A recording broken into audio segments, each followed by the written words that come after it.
عزیز طلباء و طالبات، السلام علیکم رحمۃ اللہ وبرکاتہ۔ بسم اللہ الرحمن الرحیم۔ بچوں، اردو کی آن لائن کلاس میں آپ کا استقبال ہے۔ آج ہم آپ کے یعنی 10ویں جماعت کی 5ویں غزل کا مطالعہ کریں گے، جس کے شاعر معین احسن جزوی ہیں۔ معین احسن جزوی سن 1912 میں مبارک پور ضلع اعظم گڑھ میں پیدا ہوئے۔ انہوں نے جھانسی، لکھنؤ، آگرہ اور دہلی میں تعلیم حاصل کی۔ ایم اے پاس کرنے کے بعد ملازمت کی غرض سے مختلف شہروں میں قیام کیا۔ پھر شعبہ اردو کے استاد کی حیثیت سے وہ علی گڑھ مسلم یونیورسٹی سے وابستہ ہو گئے۔ معین احسن جزوی کو بچپن سے ہی شاعری کا بڑا شوق تھا۔ جزوی ترقی پسند دور کے اہم شعراء میں شمار کیے جاتے ہیں۔ ان کی شاعری کا خاص وصف ان کے لہجے کا دھیما پن اور حزن آمیز غنائیت ہے۔ 2005 میں علی گڑھ میں ان کا انتقال ہوا۔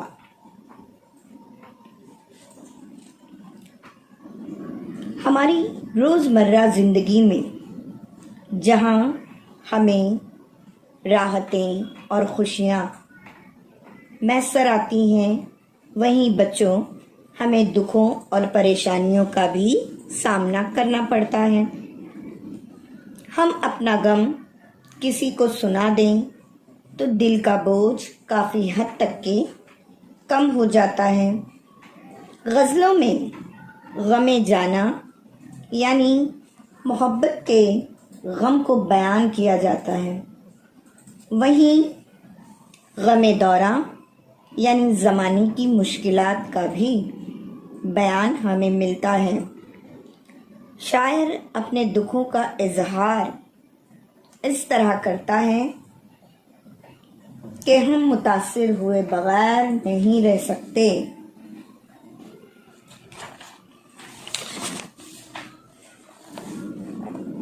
معین احسن جزوی جو ہیں،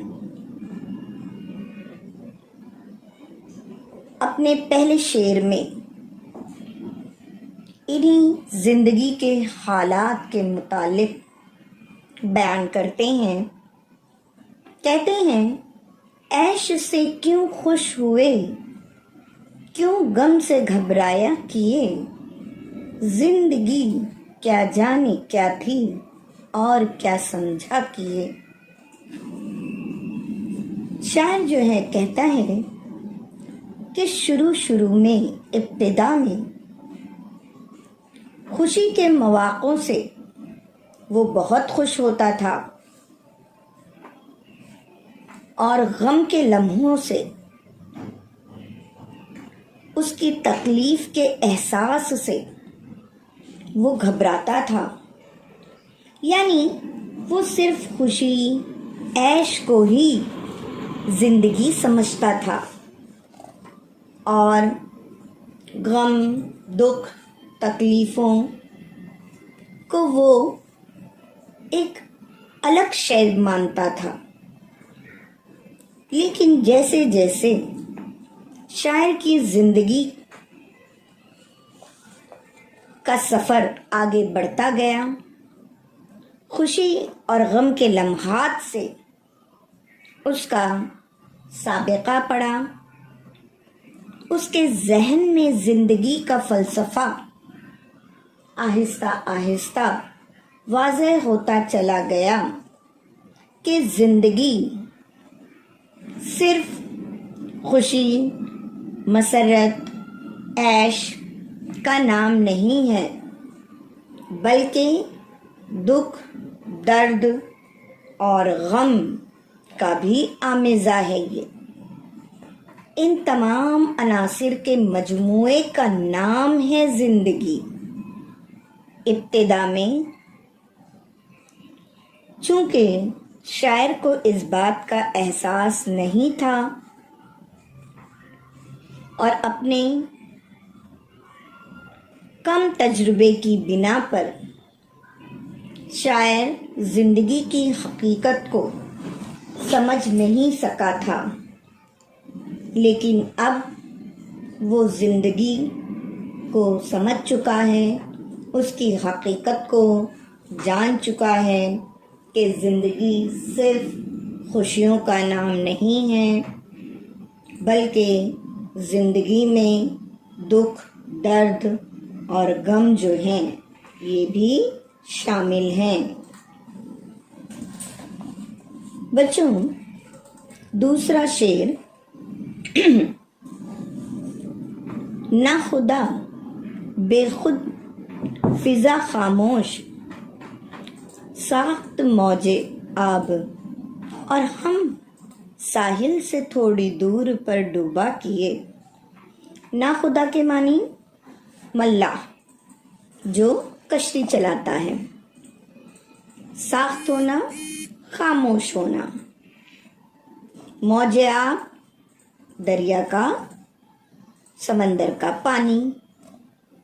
कहते हैं कि जो सफीना या कश्ती जो होती है वो तूफानी समंदर में डूबती है, क्योंकि नाखुदा यानी मल्लाह जो होता है वो तूफानी हंगामा खेज हालात पर काबू पाने में नाकाम हो जाता है और वो सफ़ीना कश्ती जो है वो समंदर में पानी में गर्क हो जाती है। लेकिन शायर की ज़िंदगी का सफ़ीना जो है वो साहिल से थोड़ी दूर फासले पर ही डूब गया। कहते हैं कि हालांकि हवाओं में न इतना ज़ोर था, ना ही पानी की लहरों में इतना जोश था, बस वाक़या ये था कि नाखुदा यानी कश्ती का मल्लाह जो है वो हिम्मत हार बैठा,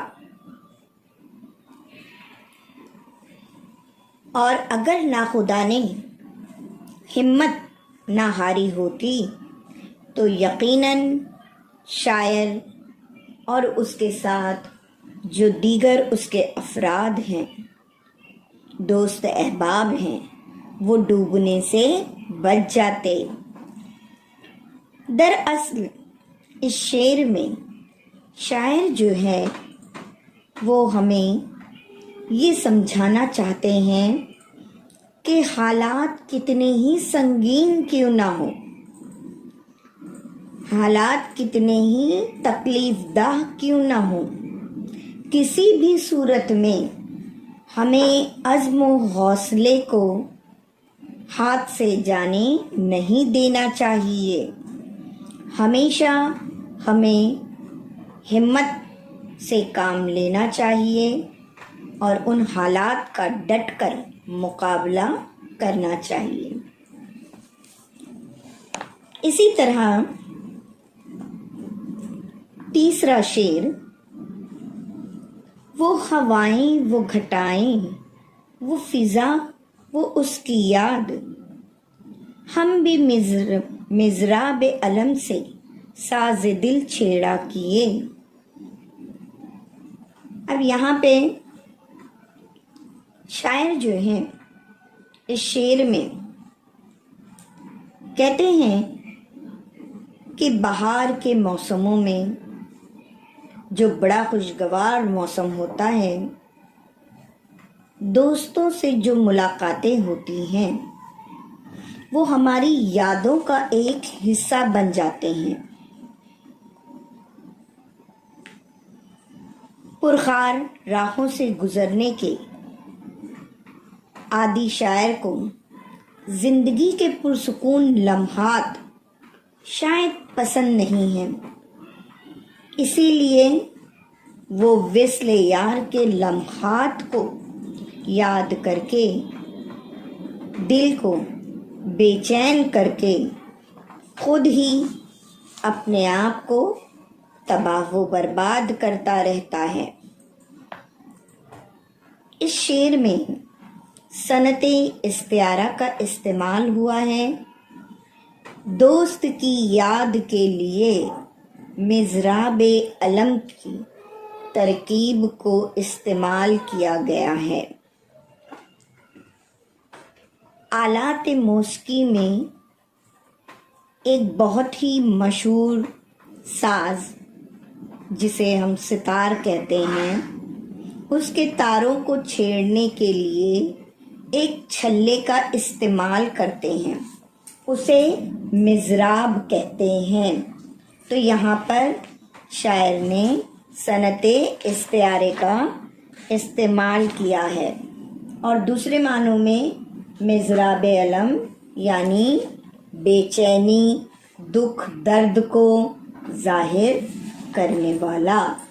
तो यहाँ पर साज जो है वो इसी मानों में इस्तेमाल किया गया है। बच्चों, चौथा शेर मुख्तसर ये है, हमारी दास्तानी जिंदगी एक सुकून दिल की खातिर उम्र भर तड़पा किए। इस शेर में शायर कहते हैं कि उनकी जिंदगी का कोई लम्हा, कोई पल ऐसा नहीं गुजरा जिसमें उन्होंने मुसीबतों, परेशानियों का सामना न किया हो, नाकामियों से उन्हें गुजरना ना पड़ा हो। बेहतर मुस्तक़बिल और अच्छे दिन की उम्मीद में वो हमेशा हालात से लड़ता रहा है। उन हालात का मुकाबला करता रहा है। कोशिश और अज़ाइम शायर का सहारा है, लेकिन उसके कल्ब व ज़हन को कभी भी राहत और सुकून मैसर नहीं आया और शायर की ज़िंदगी इसी तरह दुखों और परेशानियों से गुज़रती रही। शायर कहते हैं कि उन्हें ज़िंदगी में कभी सुकून क़ल्ब या सुकून दिल हासिल नहीं हो सका है। आखिरी शेर, गज़ल का ये जो आखिरी शेर है, इसे क्या कहते हैं बच्चों? मक्ता कहते हैं। इसमें शायर अपने तखल्लुस का इस्तेमाल करता है। कहते हैं, काट दी यूं हमने जज्बी राह मंजिल काट दी, गिर पड़े हर गाम पर संभला किए। इस शेर में शायर जो है वो अपनी ज़िंदगी के मुख्तलिफ सफ़र, मुख्तलिफ कैफियतों और मरहलों से जिनसे वो गुज़रा है उनके मुतालिक बयान करता है कि कहीं हमारे कदम जो हैं वो सही उठे हैं तो कहीं हमसे ख़ता भी हुई है, गलती भी हुई है और इन्हीं गलतियों से हमने सबक हासिल किया है और कुछ नया सीखा है हमने। इंसान अपनी गलतियों से बहुत सी बातें सीखता है कि आगे चलकर उससे दोबारा वो गलती ना हो। इसी तरह उसकी ज़िंदगी का सफ़र कटता रहा है और वो आगे बढ़ता रहा। शायर ने ज़िंदगी गुजारने के अंदाज को बयान करके हमें ये पैगाम दिया है कि कदम के लड़खड़ाने से सफ़र ख़त्म नहीं होता है। अगर हमसे कोई गलती हो जाए तो ये नहीं कि सब कुछ ज़िंदगी का ख़त्म हो चुका है, बल्कि ऐसे मौके पर हमें होश अक्लमंदी से काम लेकर अपने हालात का मुकाबला करना चाहिए और तभी हम जो हैं अपने हालात पर काबू पा सकेंगे।